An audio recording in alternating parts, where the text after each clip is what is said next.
today's meditation time. It is an honor to get to spend these few minutes with you as our day comes to a close before we prepare for the new day to come. Let's just come into the space where we are, gently close our eyes, and just find a little comfort. Just make some adjustments to your physical body, whatever you need to do. Hips and shoulders and neck and back and all those trouble spots. If there's any restlessness, find some comfort. The most important thing to us becoming still is that our physical body will cooperate with the effort. And so always give yourself grace and make adjustments. Comfort has got to be priority one, so that then your practice can truly become what you desire it to be. So as you're settling in, let's start with a few breaths together. So a nice, slow, deep breath in, and a full sigh it out. A nice, slow, deep breath in. And again, a full sigh it out. One more slow breath in and sigh it out. And as we're settling in, you just continue with a rhythm that feels good. And whether you know it or not, when we take just those few intentional deep breaths, we're actually activating something inside of us called our vagus nerve. And that's not the focus for our time tonight, but it does tell you the power of your stillness and your breath, because the vagus nerve starts to send messages to the parasympathetic side of you that says, hey, it's your turn. It's your turn to be in charge. The rest, digest, relax, restored part of you. And when it does that, it means that the fight, flight, busy, really driven side of us comes to rest. And so let's just use the power of us activating that vagus nerve, of the soft side of us beginning to be in charge. And let's allow it to stay in charge across these few minutes that we have. So as you're settling into your space and I'm settling into mine, and your eyes are gently closed, I want to share with you a quote. Our focus for these few minutes is change. Change that we know is inevitable, but listen to this quote, and I'm going to come to it a few times tonight. It says, when the winds of change blow, some people build walls, others build windmills. And I've been sitting with this quote for the last few days, sharing it as often as I can, because y'all, change is inevitable. But just think to yourself, some of us really love change and thrive on it, and some of us would rather just do without. So just think to yourself, who am I in the face of change? Does it make me feel uncomfortable or uneasy? Does it send me into overdrive? Does it make me feel frustrated? Does it get me excited?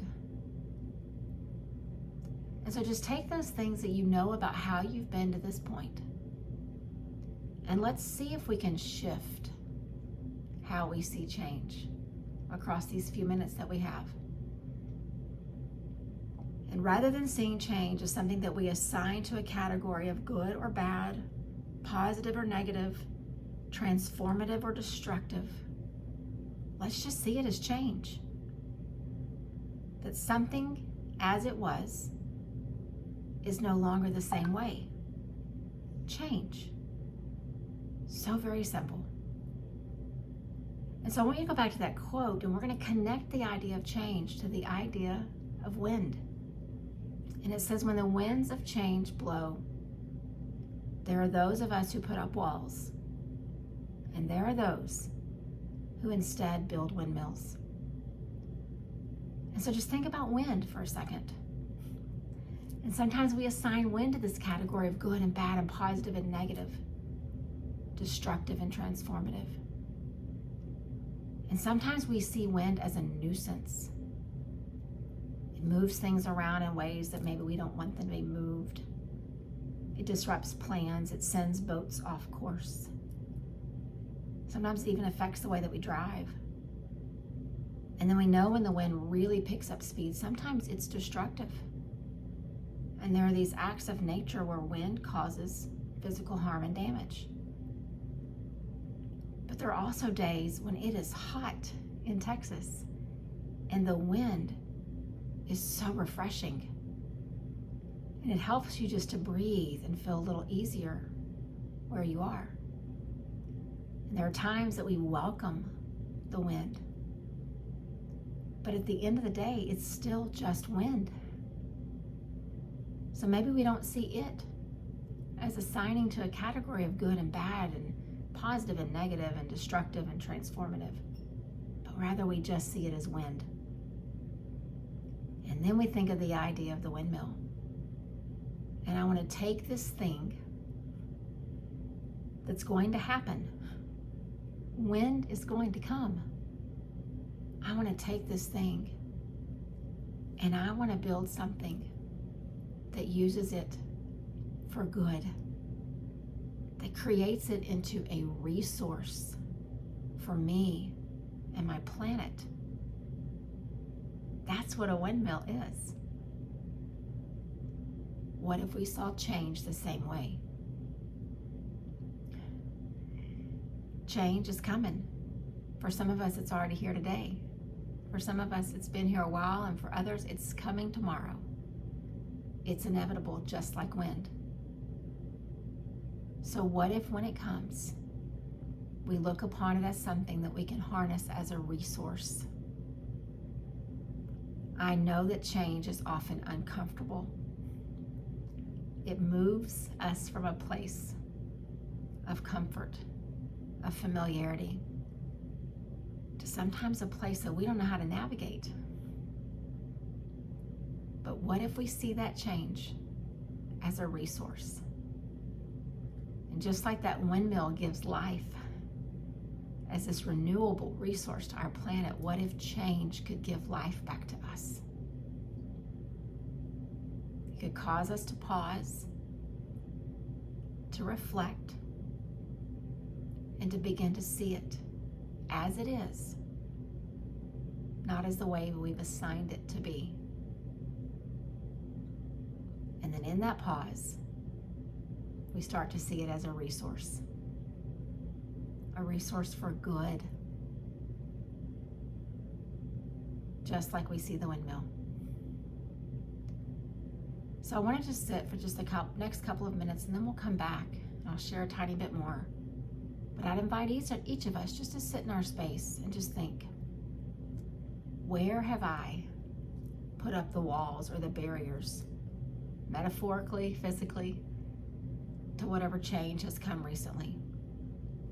Where have I balled up my fist and created tension in my body, trying to resist it? Where have I sat in the dark, in sorrow, in sadness, because of what the change is doing to the familiarity of my life? So for each of us, just sit and think, not with judgment.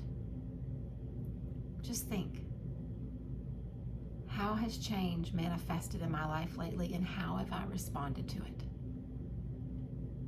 Just ask yourself the question and witness the thoughts that come up without judgment. Just be aware of them.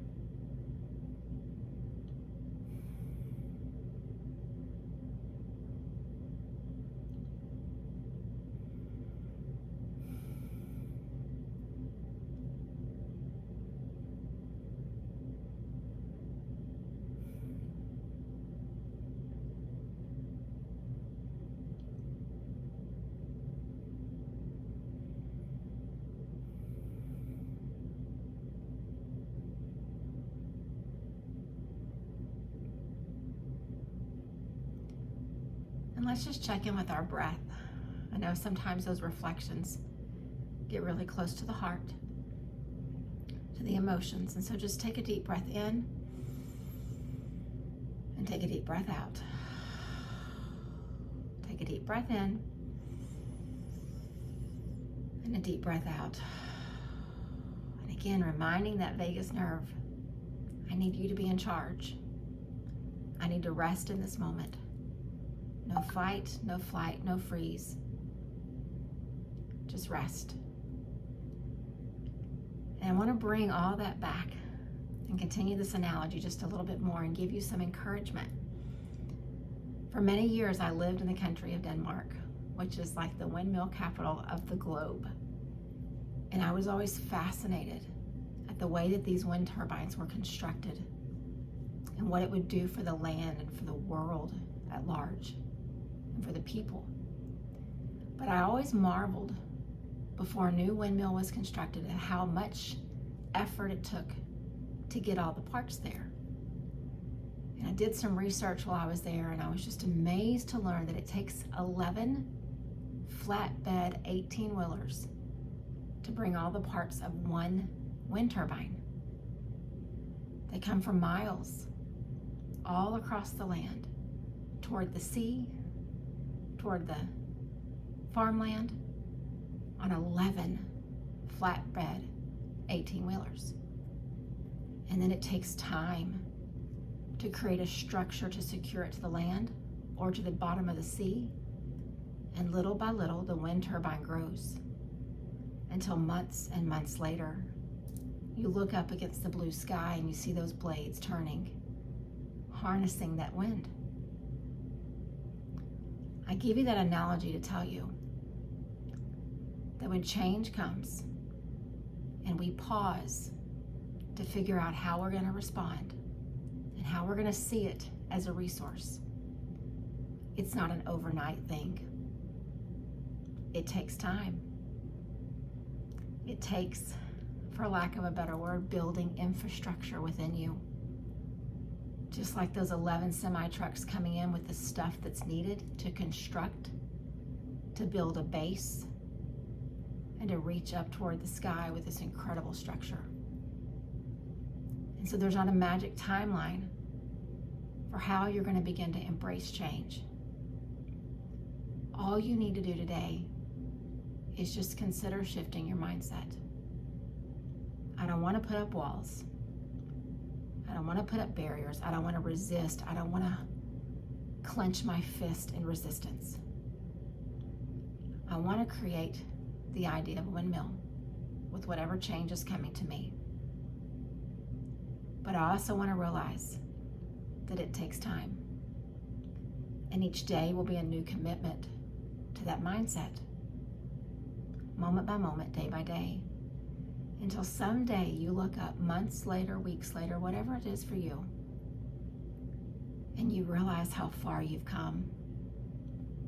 Just like when I would stand out in the countryside and just look up and marvel at this structure, you will stand and look at your reflection and realize the transformation that's come to you.